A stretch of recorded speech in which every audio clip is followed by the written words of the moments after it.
Life is an obscure hobo bumming a ride on the omnibus of art.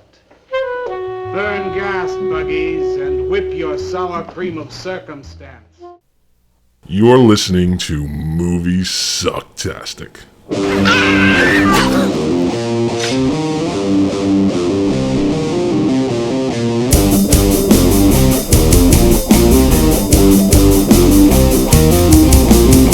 Alley cats and garbage cans and steaming pavement and you and I and the news descending the staircase and all such things which both we know that Walter Paisley's home.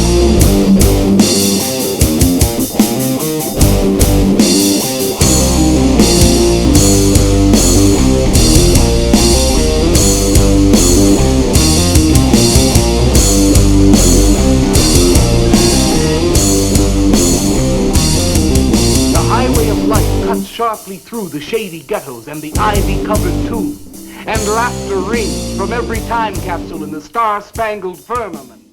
Let me run through the stuff I've seen real quick then, just for you. Have you ever seen A Bucket of Blood? I have.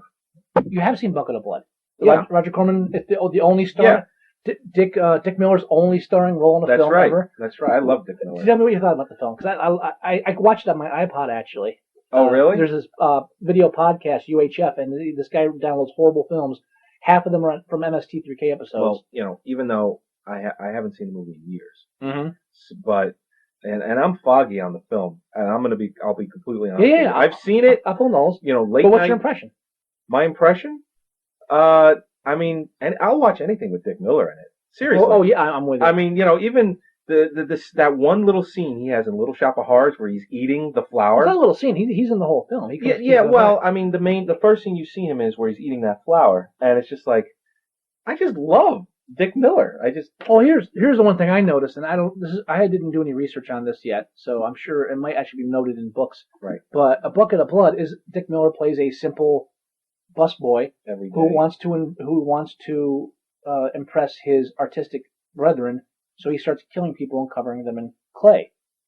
That's right. Right. So I'm remembering more of it now. So he starts to kill people for fame and fortune. He's a simple person that works there, starts to kill people for fame and fortune. He gets found out, he dies. Little Shop of Horrors is about a simple person that works at a florist shop, starts killing people for fame and fortune. It's a remake. Roger Corman remade his own film a year later. That's basically what it is. Essentially. Yeah, and again, holy crap, you're right. You're mentioning Roger Corman. Not a big surprise. No. But I had never really sat down and watched Bucket of Blood until recently, and you know what I've seen recently? Half hour into it. No, you're too late now. No. I'm just saying it's Roger Corman related. What? Because it's the only way you can get is I've seen the original 1994 version of Fantastic Four. Oh yes. Yeah, if we're gonna delve Roger Corman, it's just that's the man never graced the film screen with anything really. No, notable. Don't careful now, because there's some hardcore Roger Corman fans that'll start snapping and start, what about the black cat? Don't start. No, okay. Let's not badmouth the guy. No matter what, he gave us some good. He gave Bucket of Blood. Thank God he gave me Bucket of Blood, because Dick Miller's a genius in it. Julian Burton plays the beat poet. With the weirdest looking beards I've ever seen on a character. He puts Maynard G. Krebs to shame. Excellent. Of course, in true Corman fashion, the film is called A Bucket of Blood. Right. There is no bucket of blood in the film. Nowhere. No. At one point, he puts a pot under a guy who's bleeding a little bit, but that doesn't go anywhere. Yeah, and it's not a bucket. No, it's a pot. Yeah, pot of blood didn't work. So, he knew it was obviously Little Shop of Horrors, Bucket of Blood. He knew the crowd he was aiming for. The plot is actually more plausible than it sounds too.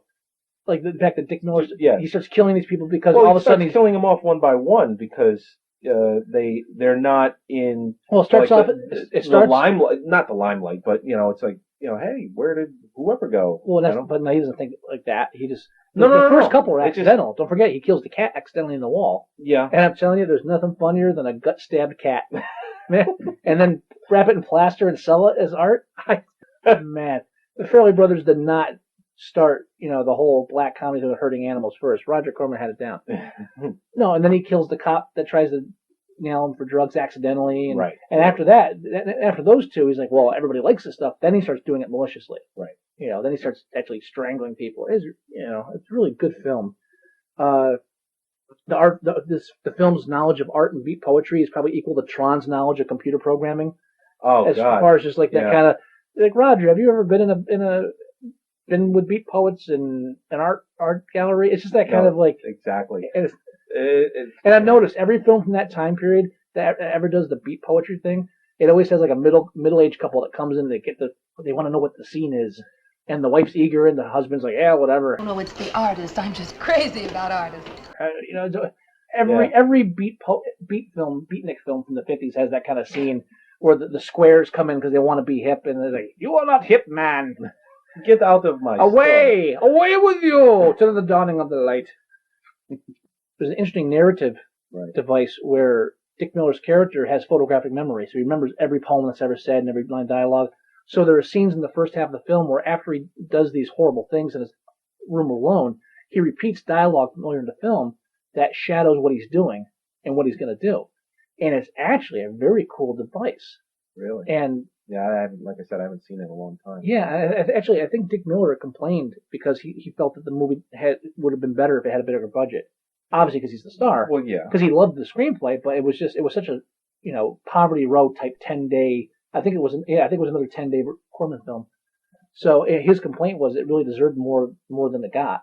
But stuff like that makes you realize it did, because there really was that cool device of him just reiterating stuff. Very nice. But I would put it up at the top of my Roger. And actually, it actually was shot on Little Shop of the Horrors sets too. Oh, was it really? Yeah, both used the same sets too. And that's how much of a remake Little Shop of Horrors was. Because I think Little Shop of Horrors came out the year after. I don't have that note down here, but I'm sure it did. Little Shop of Horrors 59. So it's Bucket of Blood. 60. I think it was 60. So yeah? I think I looked it up. They could have been shot at the same time for all I know. You never know. Yeah. Sure. Let's get that.